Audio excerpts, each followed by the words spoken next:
The question you never asked. Help from Narcissists, part number 1. Welcome to today's topic, ladies and gentlemen. I'm Coach Tobias Forst, founder of Achilles Life Coaching, decade-long recipient of narcissistic abuse, and I've saved myself from it. And I accompany you on your journey to your personal freedom. So, the basic premise of today's video is that there is a person in your life that by now you have realized is highly toxic and lives by a narcissistic personality style. This is not a diagnosis, this is something that is observable, audible, and all you need for this is experience and the view and the eye for it. And you remember that at one point in your life, or several points, to varying degrees, they were very, very helpful toward you. And you are in a dichotomy, in a state of having two opposing thoughts and impressions. The help you got, but the obvious antagonism and narcissistic style that has come forth and to your attention.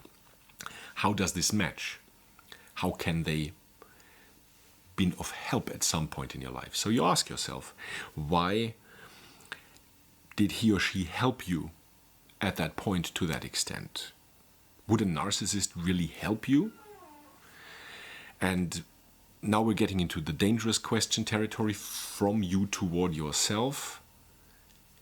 You might be pondering the idea that maybe you're wrong about your impression that they're actually toxic or narcissistic. Now you're entering the state of self-gaslighting. So please, when you ask yourself this question, stop right there. So we will solve the question that you've never asked yourself right now. And the question is, why? Why did the narcissist help you? Going forward in this video, we will switch back and forth between problems, intermediate conclusions, a new set of problems, solutions, and the takeaway of today's video.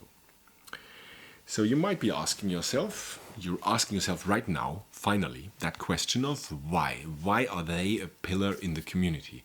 Why are they so highly and positively engaged in in furthering the family, the workplace, the relationship, whichever it is? Why have they offered you a roof over your head when you had to move out of your previous apartment and lived with them for a few months until you found your own place? Why did they lend you financial support when you needed it? Why were they the rock of emotional stability when you were mourning the end of the previous relationship with someone else? Why were they there for you? If they're a narcissist, why wouldn't they just take? So the problem for you that arises from those questions is the positive symptoms of receiving help from a narcissist seem at first glance identical with the symptoms of the help you receive from a normal person. There is a difference, and we will work on excavating just that in the rest of the video. So the intermediate conclusion for you at this point of the video, ladies and gentlemen, is yes, narcissists can and will lend you help, sometimes in a very big way. From that realization and insight, a new challenge, a new problem for you arises. How can you learn to differentiate who the help, narcissist or normal person, who the help is actually from? There is a set of 4 solution steps I suggest that you internalize and keep in mind and always use as a package of these 4, I would call them ground rules, to learn to differentiate who the motivation is from. Let's assume the baseline is, yes, you had a problem at some point, at a low point, maybe a rock bottom in your life, and you received help from the narcissist. Okay, that said, 4 different steps. Not in sequence, but in totality. The first question for your solution should be, how does your helper handle your successes and growing independence? Are they authentically happy for you that you maybe also engage in community help, or have found your own place by now, or are on financially solid ground over time by now, or have found a new partner by now, when we take into account the stories or the questions I asked at the beginning of the video? Is your helper trying to invalidate that? Don't get ahead of yourself. You should really take time. Don't overextend, whatever that means. Or are they happy for you, for your successes, for your increasing independence that you are currently chiseling out of your life? Question number 2 in this solution package. How empathic are they toward your setbacks and problems? It is not seldom the case that due to the lack of empathy with narcissistic people, they have a problem of properly, authentically, empathically reacting to setbacks that you're elaborating on. You can sometimes even see sort of a freeze response that you can perceive in animals, like the non-reactivity. You're literally crying your eyes out, and they just have a blank stare off into the distance. Listening or not, who knows? And just choosing sort of a non-participation within a mental, I don't know, nothing box or whatever you might call it. Or is it at least something that seems learned, like the hesitant pat on the shoulder? It's gonna be fine. It's all gonna be okay. Or if they're more attuned to what they have seen empathy should look like, the big hug and the words, you hear that the words are right, that they're offering to console you, but it seems mechanical, it seems almost sterile. So always rely, within this question number 2 of this solution package, rely on your impressions and your gut feeling, ladies and gentlemen. This will tell you everything you need to know to differentiate who the solution is actually from, the help is from. Or are there boring, like digging deeply in that sense, questions that really want to excavate why that made you feel sad, how sad that was in comparison to other things, and sadness this and sadness that, and pain because of why, and let's go more deeply into that. You need to offer some information. You know, if you want to receive their help, you gotta tell them. And your defenses might be down at this moment when you hear things like that in this example, and you tend to offer a lot more than you should have, but the ink is dry. While you offered so much information about your life and your pains and your sadnesses, you will be scanned, because the narcissist really wants to remember which buttons to push to make you sad and have you experience pain.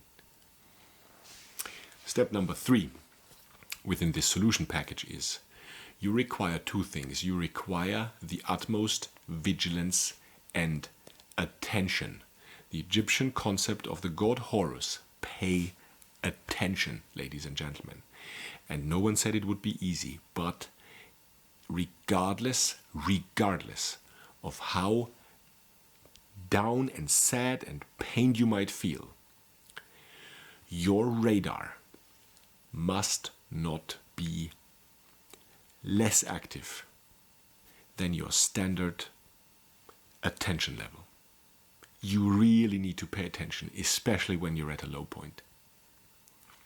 And this leads us to step number 4 of the solution package for the differentiation between, is it the help rendered by a narcissist or by a normal person?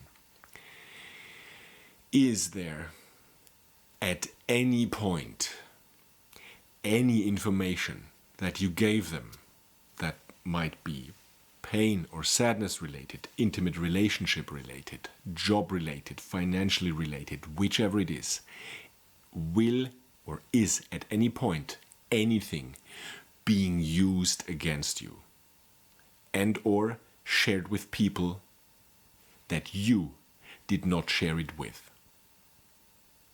There you have your answer, because a normal person has the utmost respect for what you choose to share with them. So this leads us to the penultimate point, the answer to your question that you finally ask yourself, the question, why? Why would a narcissist help you? Imagine a coin with 2 sides, the normal person, the help by a normal person, and the help by a narcissist. It's a coin, it seems to be identical. It seems to be the symptoms of the help being rendered seems to be the same. So now, after all we've considered with the solutions, you can extrapolate enough information to have a good impression of the motivation between these people, the narcissist and the normal person. The motivation. A normal person lends you help in order to help you. A normal person lends you help in order to minimize a problem that you have, in order to protect you from pain or a detrimental situation. A normal person offers help to spare you from experiencing something similar or worse than what was just going on. And now the flip side of the coin. In comes the narcissist, ladies and gentlemen. And for them, you are an investment. You are an investment. And yes, they put in a lot of work, a lot of help of whichever kind, so that they can fatten the goose. That's supposed to be you, if you ask them. You are a grooming object. That's why the help was rendered such a long time. It's a process. It's a process to condition you. And you, as the supposed investment and conditioning object, you better yield narcissistic supply as long as they desire, because you don't get a say according to them. And don't confuse the extended hand from above if the other hand tries to keep you down. This is not help. This is someone who plays for the other team. So, in conclusion for today's video, ladies and gentlemen, the next time that you experience a big problem of whichever kind, be careful and slow when it comes to sharing. Solve on your own whatever you can solve on your own. And with that in mind, 2 more steps to conclude today. Find ways to improve your self-worth. This is where psychologists come into play. This is where coaches like myself and other like-minded coaches come into play. If you wish my help with the topic of self-worth, for example, you can find my contact details in the description of this video, and feel free to reach out. And one more thing, learn to establish a better social environment that you're in. Learn to qualify the people that you put your trust in, and find people who put their trust into you. Also, when it comes to this type of qualification, coaches like myself and other like-minded ones out there are here to help you to find a better matrix to qualify people who deserve your time and especially whatever you wish to share with them. I don't remember who said it, but I think it was Jordan Peterson, spent more or less like to the fact that spend time with people who want the best for you. And be your own hero, be your own heroine. Thanks for watching. I'll see you next time.